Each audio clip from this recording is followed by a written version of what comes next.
really enjoyed our time in that realm. We couldn't remember everything, so this is what we could remember. The message we couldn't tell you. Obviously, we feel was just for us to tell and for anyone to decide for yourself if possible. Enjoy. It all started in the sleepy town of Pomegranate Falls, population 412, not counting the raccoons, who'd unionized. Local crystal healer, eccentric philosopher, and part-time llama whisperer, Crystal Moonwhistle, was hosting her annual Starseed Awakening potluck and Zumba circle in the back of the metaphysical bookstore she'd inherited from her Aunt Cheddar. As she was setting out a tray of gluten-free, chakra-balanced mini quiches, a shimmering rift in the air opened above the hummus fountain. A 7-foot-tall creature, wearing what looked like a glittery wrestling singlet, stepped through and struck a pose. He was followed by what could only be described as a fleet of cosmic gym bros, oiled up, star-tanned, and radiating unsettling amounts of testosterone and plasma. Everyone gasped. Crystal squinted. "Excuse me, gentle beings, but we're not hosting an intergalactic cager down here. Or are we?"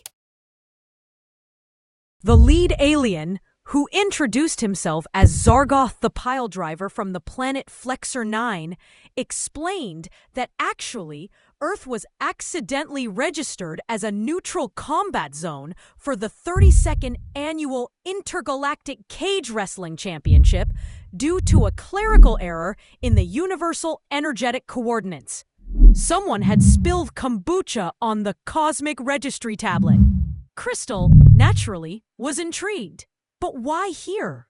In Pomegranate Falls? My only Yelp review just says, "Smells like patchouli and regret." Zargoth shrugged. Your town sits on a rare convergence of ley lines, magnetic portals, and a discontinued Pizza Hut, which together form a perfect cager arena nexus. He paused dramatically. And the prophecy said, "The battle shall commence where the llamas sleep and the Wi-Fi dies." Crystal nodded solemnly. That's fair.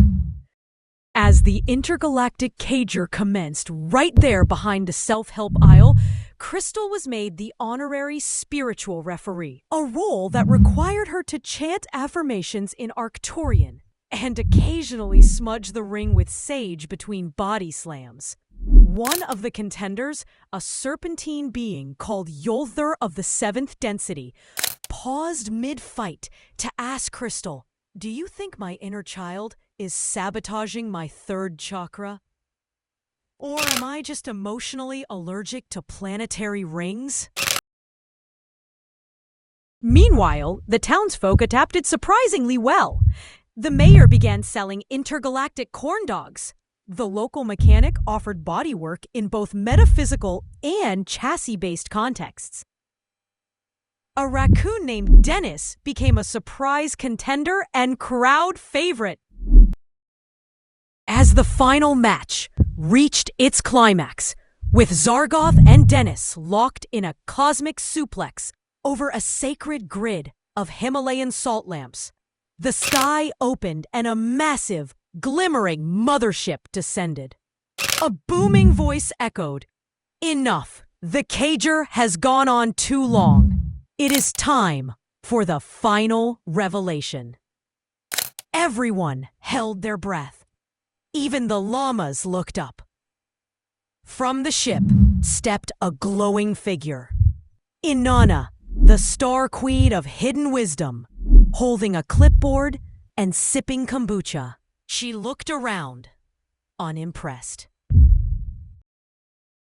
"Pull approve this mess," she said flatly. "Crystal, did you forget you were Earth's temporary interdimensional events coordinator?" Crystal blinked. "Wait, that wasn't a dream?" "No," Inanna said. "And by the way, you owe the Orion Council 3 missing traffic cones and a tantric apology." With Inanna's help, and after Dennis was made a galactic ambassador, the cager was peacefully demanifested. The bookstore gained fame as the first Earth-based portal pub. Crystal published a best-selling memoir, punches and portals, how I balance chakras and body slams. And every Tuesday, if you listen closely behind aisle 7, you might still hear Zargoth muttering affirmations and working on his emotional squats. Because down here, we're not hosting an intergalactic cager. Or are we? Devil and See All.